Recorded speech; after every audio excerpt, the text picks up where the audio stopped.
अपनी आवाज़ की बजाय अपने दलाइल को बुलंद कीजिए। फूल बादल गरजने से नहीं, बरसने से उगते हैं।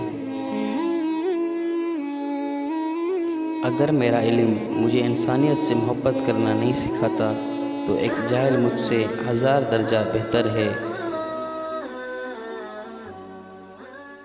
तुम्हारी असल हस्ती तुम्हारी सोच है, बाकी तो सिर्फ हड्डियाँ और खाली गोश्त है।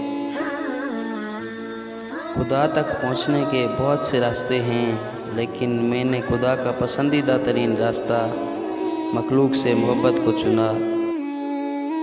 खामोश रहो, सिर्फ खुदा ही तुम्हारे दिल का बोझ हल्का कर सकता है। Thanks for watching. Don't forget to like, comment and share.